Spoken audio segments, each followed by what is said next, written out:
Hola, aquí estamos una vez más junto a Muki Tenenbaum, explorando a través de estos videos, como muchos de ustedes ya saben, su filosofía desilusionista, su teoría misálgica acerca del comportamiento humano como huida del sufrimiento, y hace más de 2 años ya tratando de ilustrar estos conceptos, a veces relativamente abstractos, con aspectos de la vida cotidiana, con cuestiones que tienen que ver a veces incluso con las noticias. Hemos hablado de la pandemia en su momento, de la guerra en Ucrania también.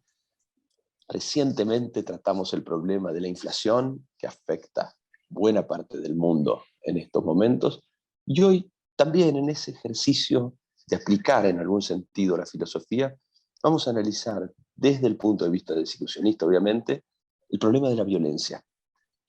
A ver cómo nos va entonces con el concepto de violencia, pero en clave de filosofía desilusionista. Bueno, yo voy a empezar disintiendo con vos. La palabra problema es una conclusión.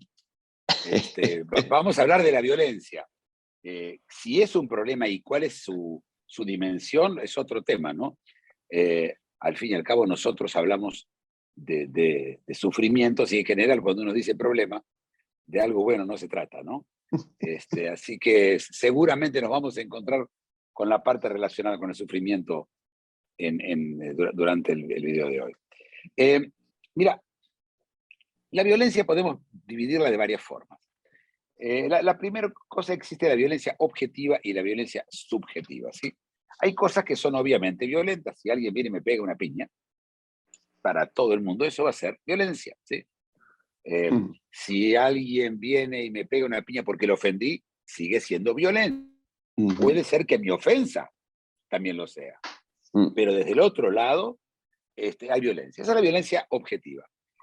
Si alguien viene y comentando sobre algún tema, habla sobre la obesidad, yo puedo verlo como algo de violencia hacia mí, porque yo soy obeso. Ahora la violencia es subjetiva. Por supuesto, si alguien me dice, sos un gordo chancho, ¿sí? O los gordos me dan asco, es más fácil. Pero si alguien dice, el problema en este momento es, en el mundo occidental, es la obesidad, yo puedo considerarlo como un acto de violencia y él no. Esa sería la violencia subjetiva, ¿sí? El otro tipo de violencia. Y ahora, en cuanto a la violencia, está también la violencia física, la que acabamos de decir, el cachetazo, y está la violencia simbólica, ¿sí? El insulto, la ofensa, y muchas otras de estos tipos de violencias, en los cuales también va a depender de quién, cómo, cuándo y en qué condiciones se considere o no se considere violencia. Y la pregunta siempre es, ¿violencia desde el punto de vista del desilusionismo? ¿Qué es violencia? Bueno, yo creo que va a ser una sorpresa, porque yo creo que en el desilusionismo vamos a ver la violencia como algo muchísimo más amplio que eso todavía. En general, como materialistas y la visión pragmática, uno podría tratar de achicar mucho el tema de la violencia para no darle una dimensión que, por supuesto, hoy se usa para todos lados. En el caso del debate que hay en Argentina después del intento de asesinato de Cristina, de Kirchner, el debate que se dio era si es violencia, por ejemplo, lo que dice la gente uno del otro, es violencia los deseos de muerte de terceros, deseos abiertos, ¿sí? No el llamamiento a la muerte, pero si yo quiero que te mueras, quiero que se enferme, si eso es violencia, e incluso violencia es lo que dice un fiscal en un juicio, ¿sí? Acusando a una persona, y uno puede tomarlo también como violencia. Pero acá lo que nosotros vamos a ver es violencia, yo diría la definición es el sufrimiento, lo estoy leyendo, de origen externo involuntario. Es decir, involuntario desde el punto de vista del violentado, ¿sí? No del violentante. Entonces, si alguien ejerce contra mí algo que me causa el sufrimiento y el otro tiene la intención de hacerlo, o no, también es una buena pregunta, pero que yo no lo quiero, eso para mí es violencia. Y creo que desde el punto de vista de desilusionista, toda algia causada por un tercero en forma intencional o inintencional también es violencia. Pero cuando digo involuntario me refiero a, por ejemplo, situaciones en las cuales yo voy al dentista y el dentista ejerce violencia sacándome una muela. O me voy a operar y ni hablar, si vos imaginás que alguien te clava un cuchillo, pero este me está clavando un bisturí para sacarme el apéndice, ¿sí? O incluso más allá en las relaciones sadomasoquistas, en donde la persona contra la cual se le ejerció la violencia lo hace voluntariamente. Por supuesto que la voluntad la podemos ir a desmenuzar de a pedacitos, pero eso es para mí violencia. Es decir, violencia es mucho más que lo que se dice hoy. Y es subjetiva, es totalmente subjetiva la violencia en este caso. Y quería preguntarte, Florencio, ¿qué opinas de esta visión desilusionista de la violencia? Es amplia, es muy abarcativa, pero me parece que es útil para pensar por lo menos esta definición.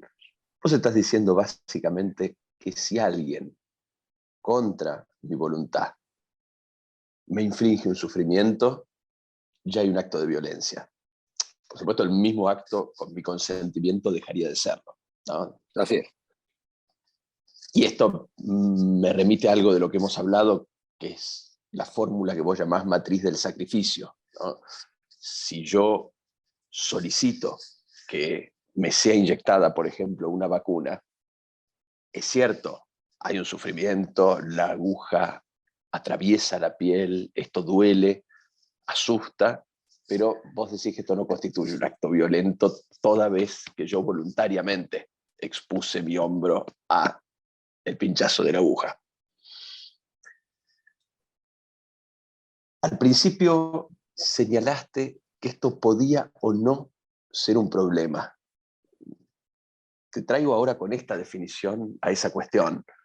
¿En qué sentido este sufrimiento infligido contra mi voluntad a veces es obviamente un problema y a veces no? A veces es parte de la solución, por decirlo así. A veces cumple funciones en las cuales podría ser requerido, ¿no? Bueno, esto sería básicamente cómo está armada la sociedad. Una sociedad sin amenaza de violencia no existe. En palabras desilusionistas, si al final no hay un señor con un revólver, no hay nadie. Es decir, la idea es que vos tengas, que para que nosotros todos nos portemos bien, ahí atrás tiene que siempre haber una amenaza de violencia. Mira, aunque el mundo sea maravilloso y todos sean éticos y piensen siempre en el otro, cosa que sabemos que no es así, hay 2% de psicópatas. Y si no hay una amenaza de violencia, los psicópatas en 2 segundos no tienen ni sentimientos, ni empatía, ni conciencia moral. Así que estaríamos en manos de estos personajes. Así que la violencia siempre tiene que estar. Lo que pasa es que viene disfrazada, Florencio. A ver, la gente cuando dice, ¿usted por qué no roba? Y yo no robo porque está mal, porque es ético. Hay toda la épica de lo que está prohibido. Me perseguiría mi conciencia moral, eso es posible. Si me agarran, tendría miedo del escarnio. Y otra pregunta acá interesante, ¿es el escarnio violencia? Y la respuesta es, según la definición desilusionista, sí. Ahora, yo no digo, pero acá es lo más importante. La violencia hay que distinguirla entre dos en la vida normal. Y la distinción que tiene que ir entre las dos que es lo prohibido y lo no prohibido. ¿Debería prohibirse la violencia? La respuesta es, por supuesto, va a depender de la sociedad y de lo que considere violencia. Desde el punto de vista práctico, si cada vez que una persona se siente violentada, te doy un ejemplo muy fácil. Una persona se tropieza y me pisa el pie. Lo hizo inintencionalmente. No lo piensa hacer de vuelta. No hay ninguna duda que lo hizo pero a mí me dolió y yo sufrí. Según la definición misálgica del desilusionismo, esto es violencia. Ahora, ¿la quiero prohibir? No, ¿cómo voy a querer prohibir violencia y que la gente toma los recaudos necesarios para no hacerla? Porque uno puede decir, mira, no es mi intención, pero yo voy tirando desde mi balcón las macetas que no me sirven, pero tengo cero intención de pegarle a nadie. Cero. No, estamos hablando de un acto de negligencia. Mm. Lo que quiero decir es, la violencia es parte de nuestra vida todo el tiempo, según la definición misálgica. Después se utiliza como arma arrojadiza, increíblemente, la violencia de uno sobre el otro, ¿sí? Porque además la violencia tiene mal nombre. La palabra violencia ya suena terrible. De hecho, la palabra violación, que son partes de la... Sí, sí, sí, sí. Es decir, estamos hablando de algo que está, que cuando lo nombramos como atacando al otro. Pero la sociedad no existe sin violencia. No existiría, no tendríamos sociedad, no tendríamos nada si no habría violencia. Lo que pasa es que el truco está es cómo la manejamos, cómo la tenemos, cómo tenemos ese león. Pensar en un perro guardián. El perro guardián es peligroso, pero entonces vos lo tenés de tal forma que el perro guardián está atado, que solamente en caso de que lo necesitas lo usás, que lo tenés limitado. Mirá cómo utilicé perro guardián, que es por supuesto acto de violencia, ¿sí? Una buena pregunta es, ¿qué pasa si la violencia está, me llueve en la calle y me mojo todo, ¿sí? ¿Es un acto de violencia? No, porque no hay quien ejerza el acto de violencia. La violencia tiene que estar ejercida por alguien. Ojo que está la gente que cree en amigos imaginarios que crean actos de violencia. Dioses y santos y no sé qué, y diablos. ¿Qué decís, Florencio? Sí, o pensar, no, me distraje con esa última línea, ahora retomo, o pensar que la erupción de un volcán es la venganza de la madre tierra, o que los huracanes son castigos de la naturaleza. Sí.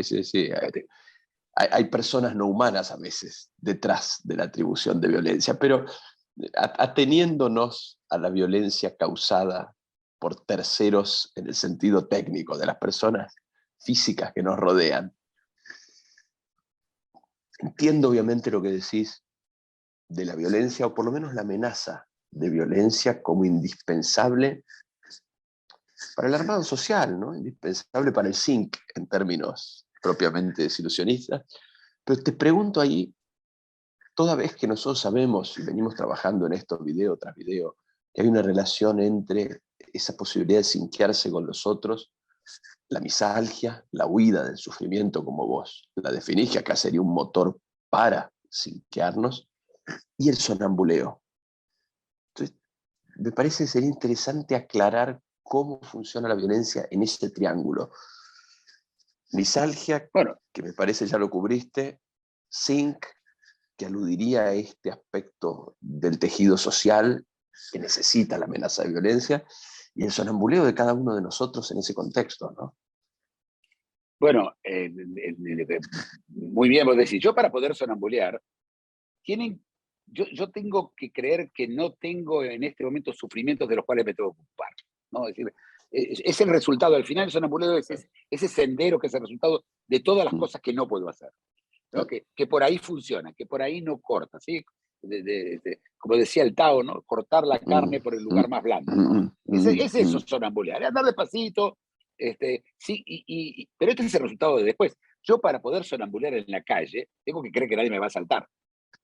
Si no, no puedo sonambulear en la calle. ¿Sí?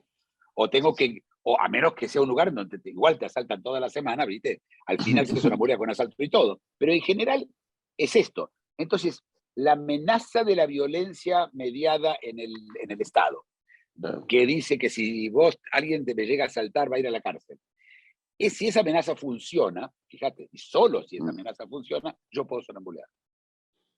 Si no, yo no puedo sonambulear. Gracias a la violencia de otros, yo puedo sonambulear, porque la violencia es siempre una opción. Está claro que hace 1500 o 2000 años los actos de violencia física eran muchísimo más comunes.